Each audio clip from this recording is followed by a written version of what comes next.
Let me jump right into it. There are probably three things that I want to get into, which, as far as I can see, are actually quite disparate, but for some reason I want to make comments on all of them. I'm not sure how well they weave together. I want to talk about some general political themes in terms of democracy and the structure of the legal system itself, and talk about some structural flaws in statecraft, and contrast those with the South African position and what I consider to be the superior South African constitution, although obviously South Africa is not such a great example because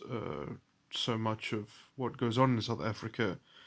is incredibly irregular. But be that as it may, the actual structure of the law is something that is worth particular study,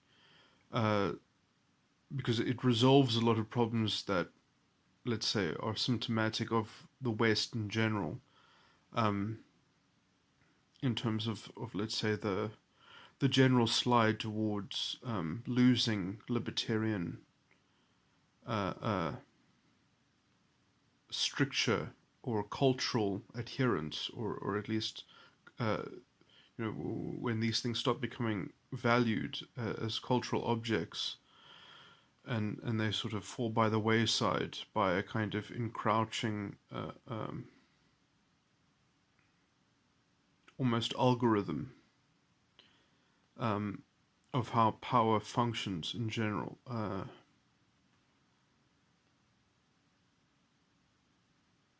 Anyway, a lot of what I want to say is probably plagiarized from a few sources, but I can't say something about it not being plagiarized because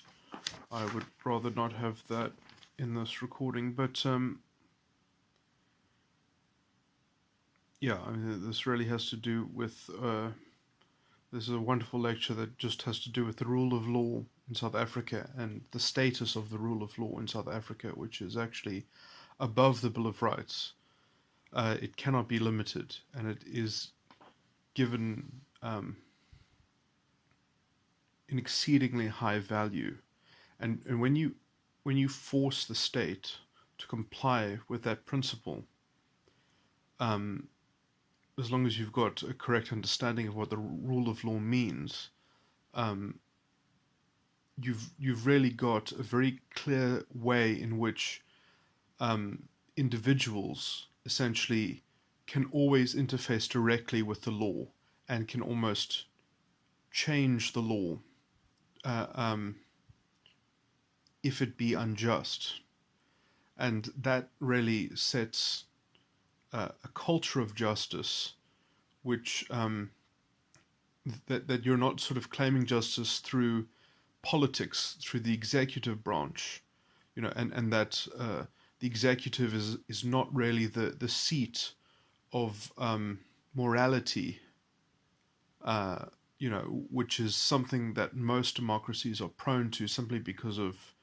the general, I can't even say corruption of the legal system, because even the American system falls prey to this quite despicable aspect, which really just has to do with the lack of substantive law and the high dependence on a kind of wide plenary power in the legislature, which is more a holdover of the kind of Napoleonic mindset and the Napoleonic law codes, and a kind of having to lean on legal positivism in some sense, because they don't have a substantive law component of general enough principles.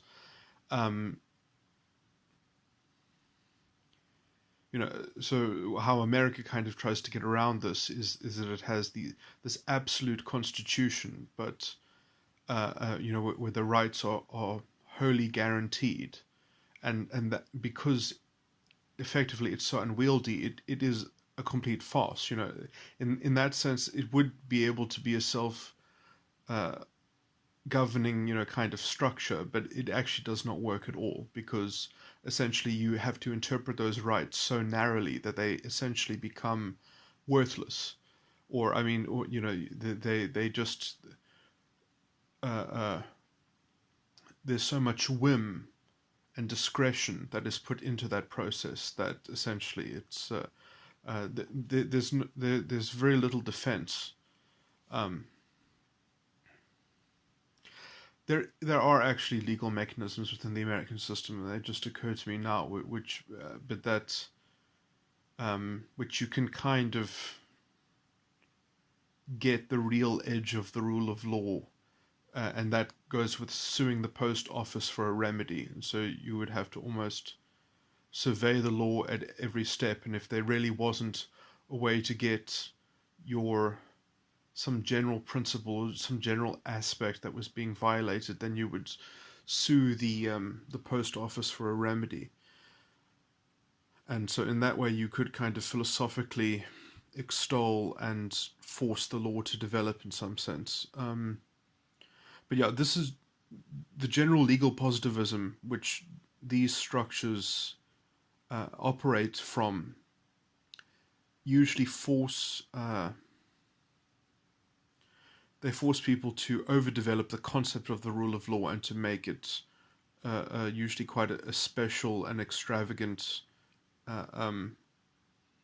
overextension of what the clear meaning of the rule of law is, because they have to almost try to sneak general substantive notions along within the concept of the rule of law, just so that they can get their lack of, so basically they suffer from a lack of a kind of substantive, they don't have a broad enough substantive edifice to operate from, and so they have to kind of make up for that by sort of inventing and reading into a kind of a more and an overdeveloped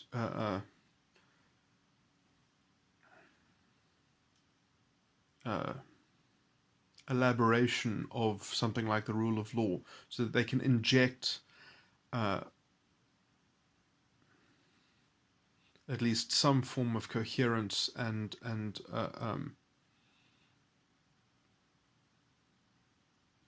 into escaping from the ravages of the legal positivism, because that really does devolve always into a lopsided problem in which essentially essentially the problem is that you can have a separation of powers and all that, but you really don't want the executive to end up as a kind of moral authority.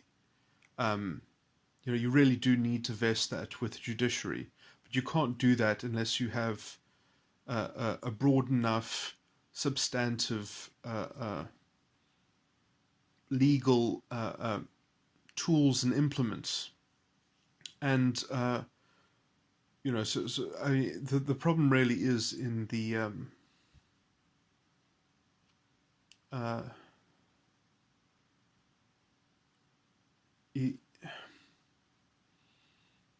is that the Constitution is, or at least the American Constitution, is framed as absolute,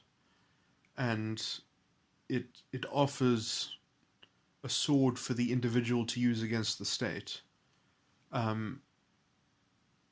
in that, it has essentially been completely blunted in being able to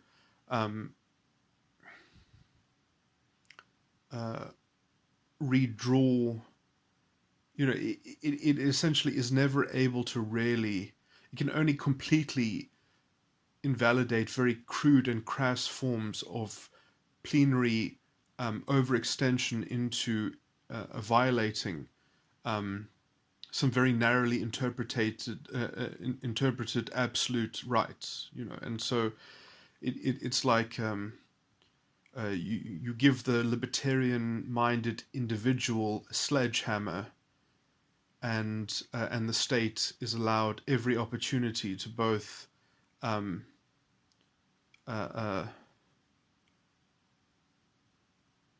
almost collude with the judicial arm, which is almost bent toward interpreting some narrow interpretation that will allow for the general continuance of and the pleasure of the executive, which has won the vote. And so, because in almost in the democracy, in the structure of the democracy, the executive has a kind of actually, this is appropriate to say that almost the fascistic value of having collectively won the endorsement of the people, that it is afforded every opportunity to kind of compromise the articulation and expression and even pursuit of the libertarian spirit that is only offered these very crude implements of the rights themselves, which are so I tried to call it a sledgehammer, and now I'm analogizing it as a shield. But either way, it's a very poorly weighted confrontation or a perpetual antagonism between these two entities, when the one is given every opportunity to kind of surgically maneuver, and with this kind of inbuilt sympathy between the judiciary and the executive, and well, I shouldn't even say the executive, I rather mean the legislature. So, and so I think that when we think about separation of powers, a better model would be to include the individual, the libertarian individual, and the individual rights. And so, when you structure government, when you structure separation of powers, you have to imagine the fourth branch being the individual himself, herself. And as one does that, you have to really understand that you need a thread of substantive planning in structuring these things, which sadly, I mean, I would like to be more generous to the American experiment, because it's certainly, in whatever it has done, it hasn't been wholly without merit. But if one really closely examines the intentions of Hamilton and Madison, we have to realize that from the start, it is a somewhat a corrupted enterprise of, I mean, it was until, I've heard this, I think it was 1916 or something like that, was the first time that the Senate was actually elected by the people. And before it was just, the idea that, anyway, that's somewhat a tangent to the points that I want to talk about. I want to talk about culture in the context of current social. I want to give some current social commentary, and I want to talk about ideology. And I'm going to be perhaps quite crass that I'm going to talk about the difference between men and women. It is unpopular, I saw this meme. I thought it was quite clever. It had 3 slides, and it said science, and it was like, men are taller than women, and that's just like science. It's got this man in a lab coat or stick figure pointing at a board that has, this discrepancy between men and women, which has like 2 bell curves that diverge, drawn on top of each other. And then there's this second one that says problematic science, which was that the strength of men and women, like physical strength. And that's problematic science, that on average, essentially men are physically stronger than women. And then it's like pseudoscience or something else. I can't remember. Or like, no, it was sexism. And then it's got the intelligence of men and women. It's got the same sort of bell curve, a discrepancy drawn on top of each other. And anyway, that's just what got me thinking about this. But I mean, what I have to say is not something as crude as that, but because I'm going to talk about culture itself as well. But there are differences between men and women, and these differences can be generalized, and generalizations are in particular not useful. They're not applicable. They're not valid. But they're definitely worth talking about because they are part of the ideological things that are happening, and I'm going to talk about those directly. And this is mainly the function of so-called feminism in the current climate. Yeah, so I don't know if I want to try to set up the point first or talk about the point and then go back, because I'm always afraid that people aren't going to give me the time to actually get to my thesis. But I mean, look, we have our current state of culture is very deteriorated. You know, we have a kind of failed culture, and that is part of the radical message, is to tell you that you live in a failed culture. And so when things have disintegrated to such an extent, I think that in general we must understand, because of the difference between men and women, that this impacts women differently to men.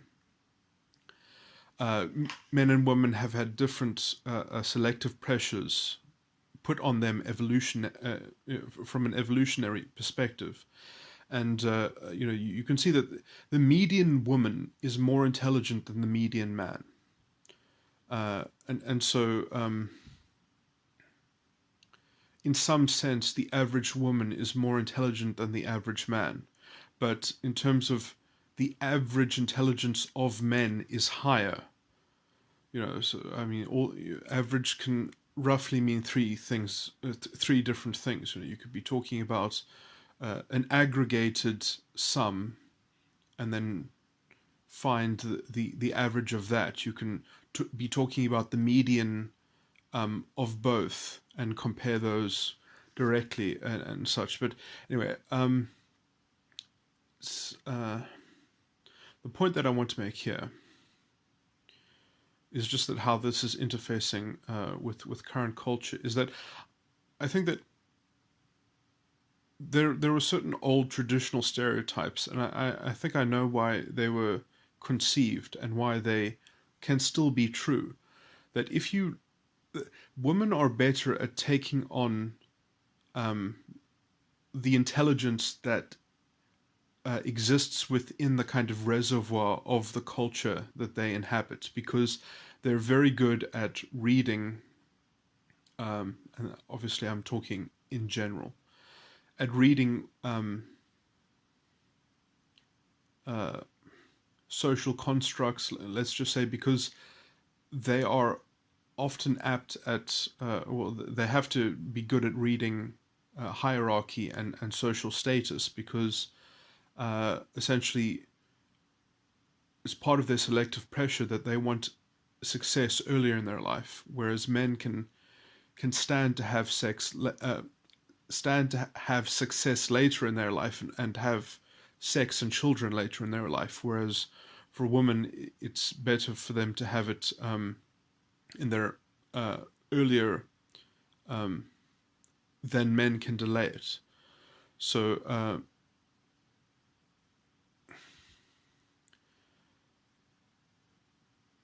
that means that women are perhaps more prone to depending on algorithms that are successful and latching onto successful algorithmic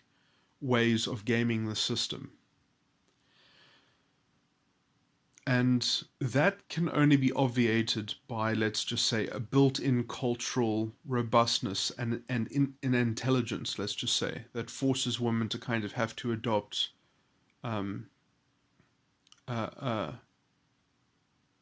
better analysis of things that incorporate,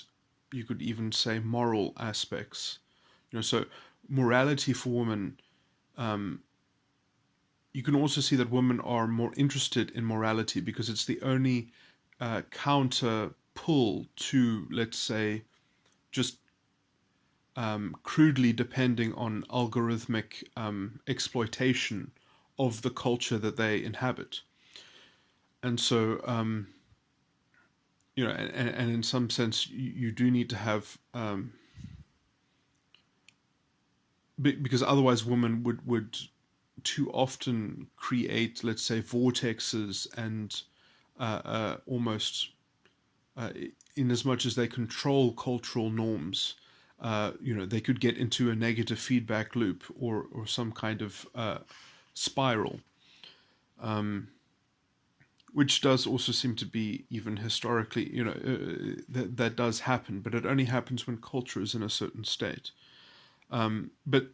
in the same way that women can be prone to that, when the culture has it right, women often therefore can take on that stereotype of being a pristine moral agent, at being, have almost have a natural sense of being able to have an integrated being of this, I think, is most obvious in the culture of the Russian aristocracy. And obviously, you get female geniuses, of course. That's somewhat irrelevant to the point that I was making, but just as there happen to be, in general, more male geniuses than female geniuses, but obviously you can just as easily have female geniuses, and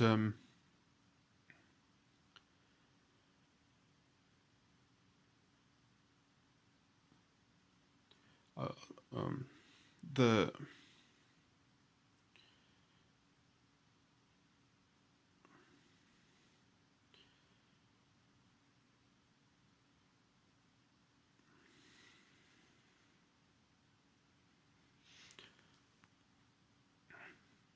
yeah, so when you've got that sort of culture right, let's just say, then it does often seem that it's much more often that you come across women who are, on average, much more capable than men intellectually. But I would say that that's certainly not the case in a deteriorated culture, which is the kind of culture that we live in today. And then it becomes especially problematic for multiple reasons. And then actually you get the reason why there are more male geniuses than female geniuses is because men have had to develop an independent sense of sense making. They have to be able to, at least from a selective a pressure point of view, they have to be able to kind of re-establish intellectual tools from nothing. They need to be able to work independently, just because they're on the front lines, as it were. So it's like they're the first to die if someone makes a wrong call, and so they have to be, or from a selective pressure point of view, they've had to be more responsive to, or in some sense be more intellectually sensitive to incoherence and blind faith, you could even say, and to other kind of being entrapped by fallacies, because if their calculations aren't dealing with real entities in the right way, the plan ends up in the people who are doing the risky part of that plan, which essentially generally are men. So if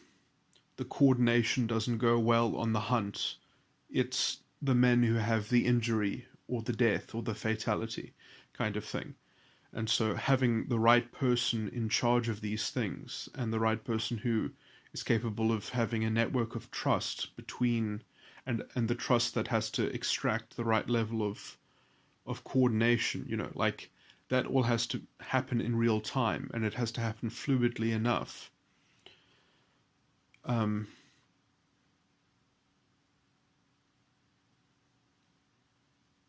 So there's a more cutting edge that has to be pandered to, and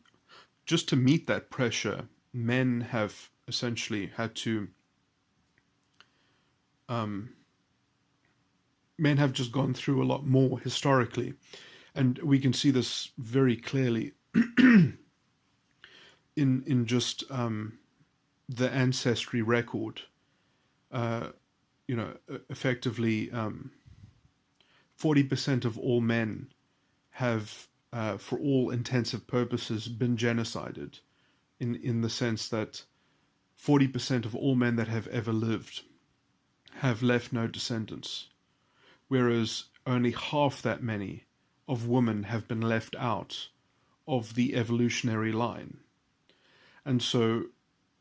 the failure rate or the discard rate of men is just so much higher. You have to prove your worth. And, so either you can do that by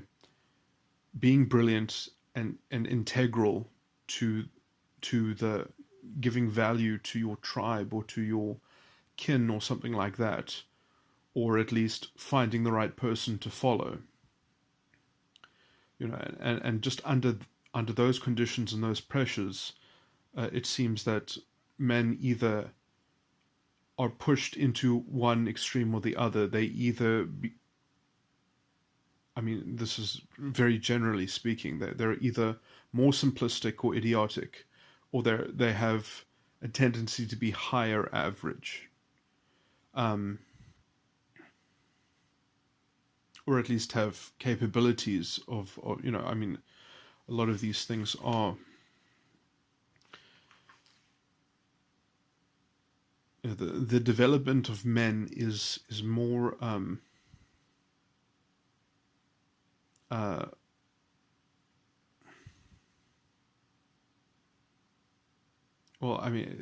this has already been identified by many different schools of education, that men require independent self-construction of understanding and mapping, whereas women in general can almost learn by imprint, can just be told things and absorb that, almost that they have a better sort of idea of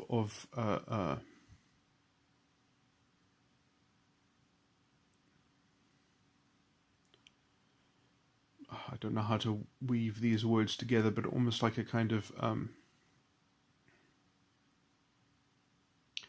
vicarious empathy that allows them to assimilate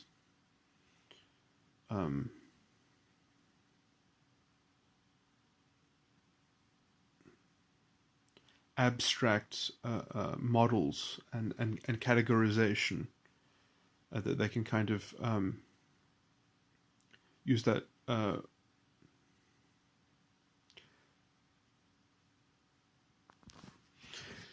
anyway, this is getting perhaps a bit too abstract, but so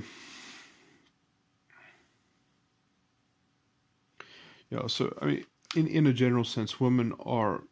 more inextricably hooked into taking on the container and intellect of the culture itself.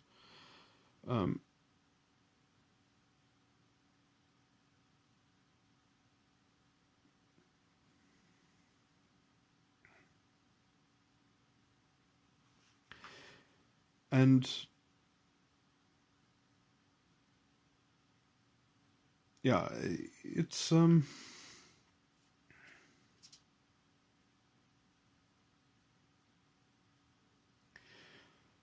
in some sense, there's no getting around, like having to have real substantive values at the core of these things. And when you replace values, real values, with just a kind of dogma, uh, there is an analogy back to that legal stuff that I was just talking about a moment ago. Um,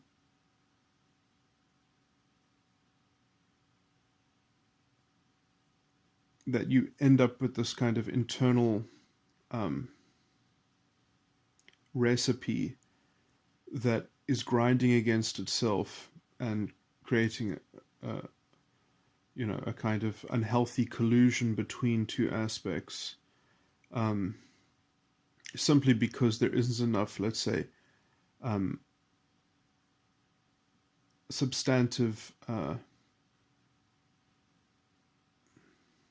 encapsulation and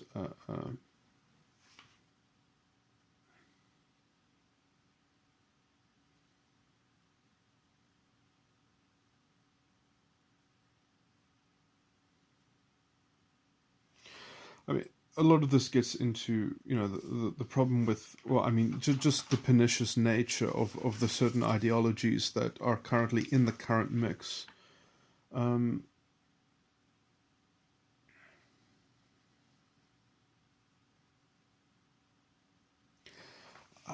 yeah, I think I also wanted to make a point, this is probably not going to come out so clearly, about the nature of responsibility in dealing with kind of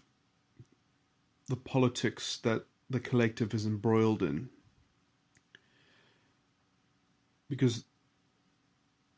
there is a problem of like where to start or how to reconcile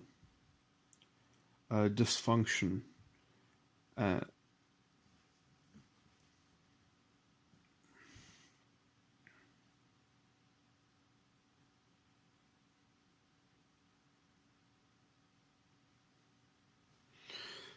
I think I better end this recording before I start getting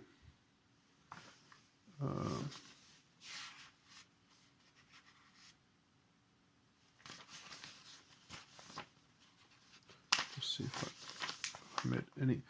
Oh, there was another YouTube person that I recently came across called a distributionist or something like that. I think his channel is called The Distributionist, I think, or just Distributionist. And a lot of his content, I mean, it seems very similar to my content, which, I mean, he dresses it up in a kind of academic discourse, which is, and he seems more directly familiar with, these sorts of the titles of some of these philosophical concepts. But I took issue with the video that I saw, though, on his video, which he said was incomplete, and he still had to go into the substance thereof. And it seemed, I mean, it's therefore premature for me to critique it, because he was literally just throwing out some vague concepts. And, he said something like the social justice warrior movement, in essence, has found a stable solution to the problem of modernism. And I mean, that just seemed, that claim boggled my mind. Didn't see how that could ever be possible, because although what they are doing, let's say metaphysically or philosophically, it might be like a particular vehicle that looks like it's going somewhere, but it's not sustainable, So although the vehicle might actually be able to move and traverse and kind of take you through some terrain that you're seeing fly past you. I mean, I don't actually see it as even being distinct from the Nazi project, essentially. Which, I mean, I do think on some psychological level killed itself because it was just so insane that ideologically it could, I mean, it knew what it was doing, but for it to continue, it would literally make its own nation completely intellectually hollow. You know, everything, because it requires a kind of linguistic, I mean, just as what is happening now with the kind of linguistic control, it requires a level of mind control, which essentially, you know, you end up probably becoming like the Mayan civilization, where you have to feed it a human sacrifice, probably even. And I've gone into that in detail in other recordings. I'm not going to retrace all those things.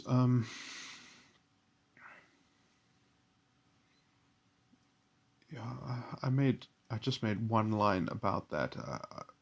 I feel like it's somewhat relevant to some of the stuff I was talking. That's why I just jotted it down. But I feel like there are other things about that video that I saw which I should be commenting about.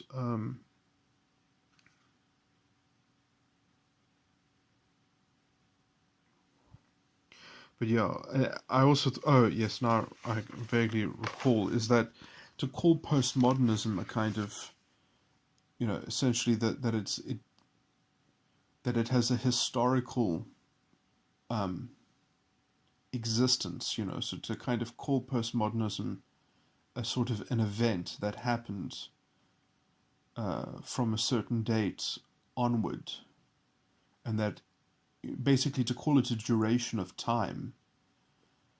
is, I mean, I understand that he was vaguely hinting at introducing the subject and talking about it in a future video. So I do concede that this criticism is completely premature. But it is just wholly weak, essentially, to refer to an intellectual, something that then also has an intellectual identity, or an something that you're going to have to at some point confront or substantiate or justify as having a kind of intellectual life and an intellectual description and explanation, to essentially reduce it to an era or an event, is to actually completely obviate the work, you know. So I mean, like, because I would essentially say that if postmodernism, at least from how it was being contended in that video, is ever going to be dispelled, it is going to be by essentially deconstructing what has been conflated or reduced to the postmodernist conundrum. It's going to be deconstructed away into essentially being a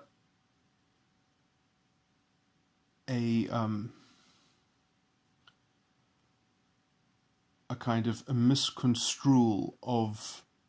modernity itself, or perhaps even modernism, and that it's going to be said, or it's going to be reconstructed. Let's just say, or it's going to be displaced by a view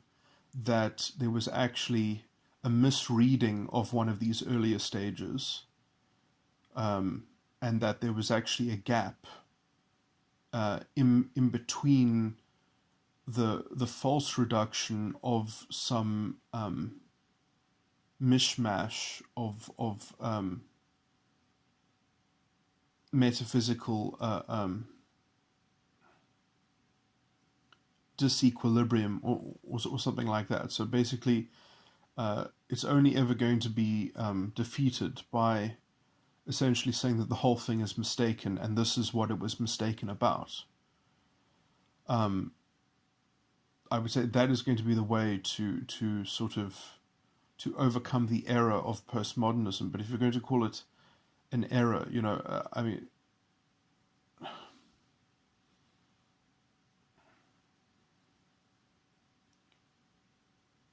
yeah. So I mean, in some sense, I think this falls foul of simply falling into, let's say, identifying with the times. To identify with the times as if we're all experiencing this general amalgamated sense of experience, already almost is to fall into this very pernicious form of consciousness, which, as far as I can see, is on some level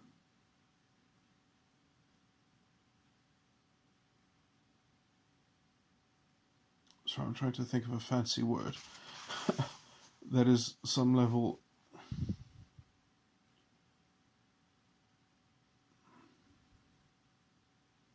what's the word that almost means like that it's married to, that it starts with a consummate, that is already related to the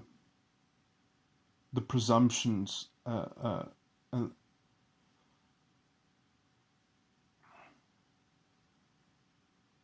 the presuppositions that postmodernism allows itself to be conditioned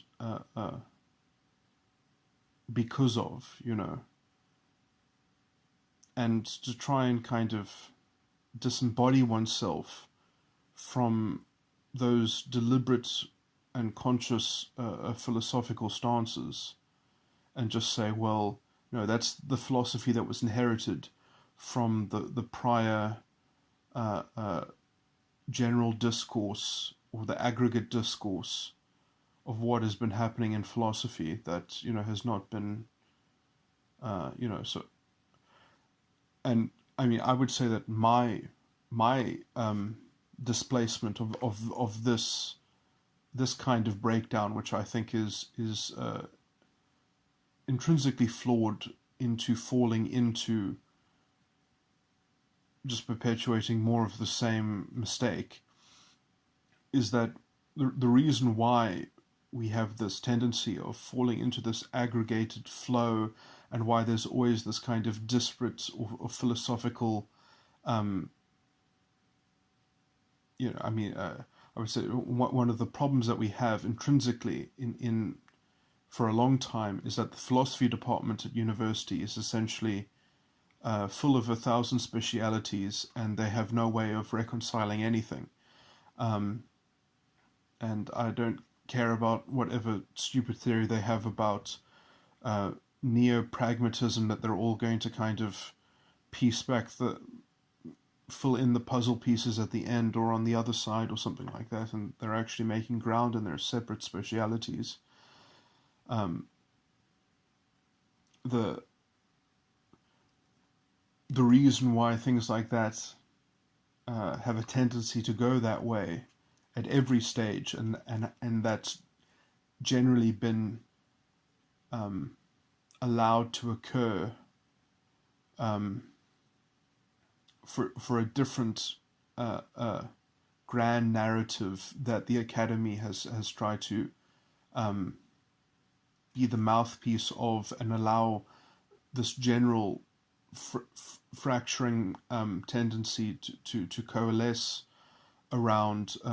whatever era that you happen to be in, is because of what I would describe as psychological politics, is that there are natural tendencies within the population to have different attitudes that support the different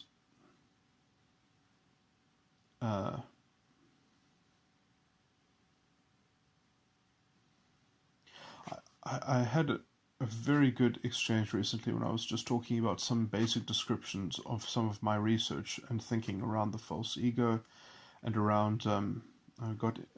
started with giving one of my best descriptions of free will, which I'm not going to try and recount now, but and then that had a nice segue into me talking about the structure of psychology itself, and the structure of an individual's consciousness, and how essentially it gets patterned to fall into a kind of recurring a pattern of ego. But the reason why I'm bringing this up now is that I didn't want to use this word because someone mentioned karma, and I just tried to say, no, you should always just, whenever you think of karma, just think that it's mental karma. Karma is not things that happen to you. It's things that are the consequence of essentially, there will always be a consequence attached to every thought.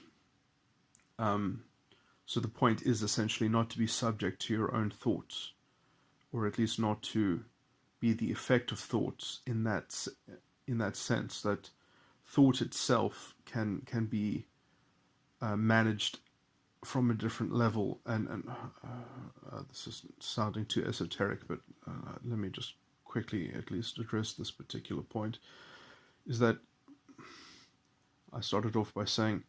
all thinking will always have a limit, because every structure will cast a shadow,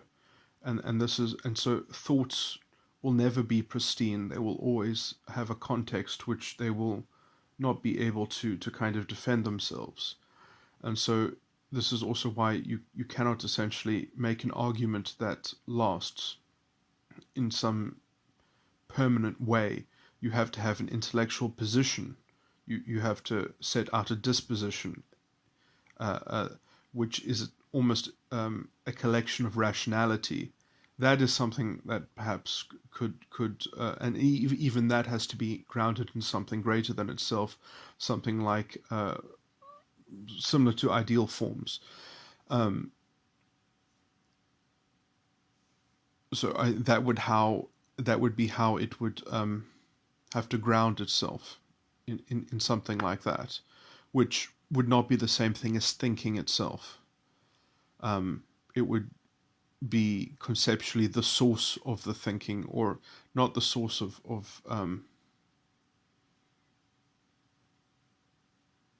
the syntax of the syllogism that the thought is comprised of. But when I say source, I mean like the source of the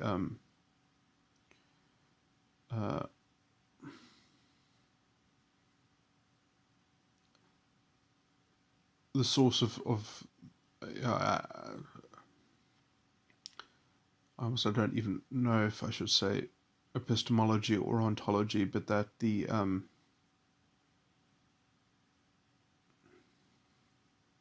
or it says source in the sense of epistemology, in that the character is not defined in yet more thinking. The character of the grammar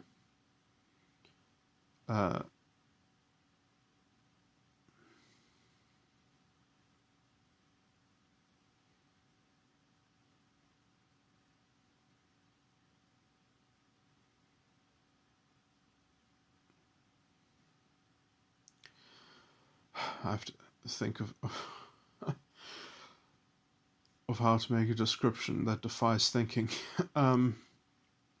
I guess we're going to have to say something like I should probably come back to this. This is a horrible tangent to get stuck on, but something to do with idealism and categories.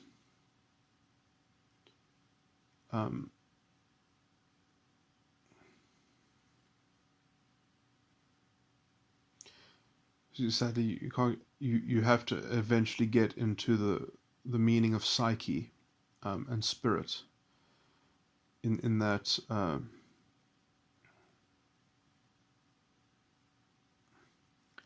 spirit always has to kind of contend its own economy of purpose, That's the best kind of analogy I can come up with, but that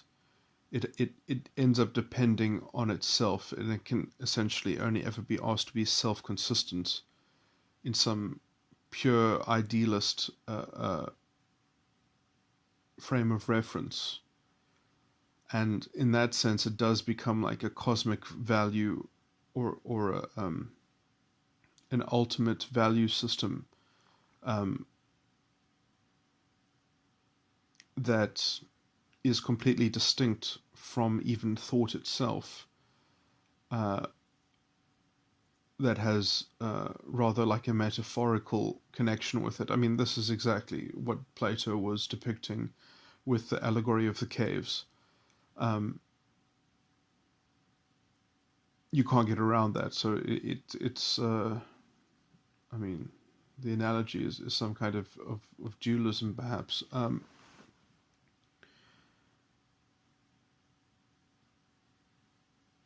Anyway, this is the most uninteresting aspect of all of this, because when you actually see how those kinds of properties interact with the functioning of consciousness and the dimensions of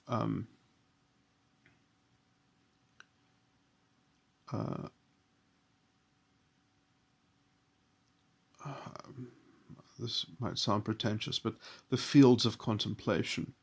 and the dimensions and how those dimensions interrelate with each other. It's very complex, but I'm not going to be able to get into it. But why did I go into this? Is because I wanted to talk about the structure of the false ego, and just so I could just get away with talking about karma for a second, so that I could essentially say that the reason why people are interested in each other primarily is because their own false ego essentially often ends up winding in how it recurs within itself. It winds tighter and tighter.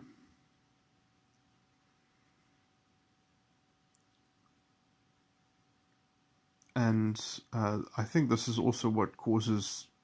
some physical sense of deterioration and aging.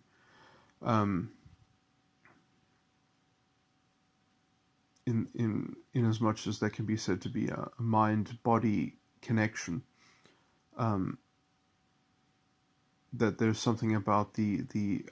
non-execution of the will that is essentially and a kind of an internal frustration, which is probably having at least some impact on the body itself. Anyway, when people are enjoying each other's company, to a large extent, what they are doing is they are offering themselves through the social connection to be an organ of the other person's karma. And that gives you a bit of a respite from cycling in your own false ego. And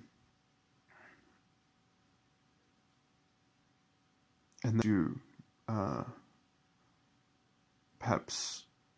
stabilize yourself in one stage of the cycle within your own internal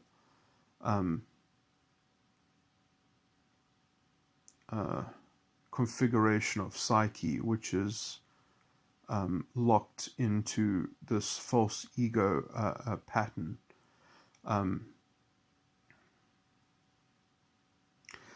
Sadly, these descriptions don't go so well, because it flowed quite nicely in the conversation, because I gave enough of an explanation of each of these things that it actually fitted together quite nicely, and I don't have the energy or inclination to try and lay that out by myself in a solo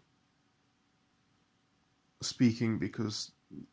then I will try to be more comprehensive, and then it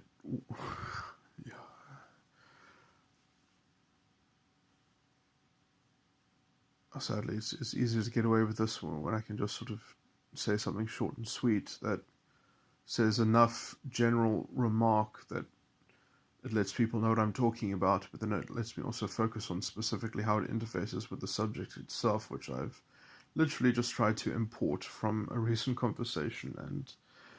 I have not done it nearly as much justice as I did in the original conversation. But anyway,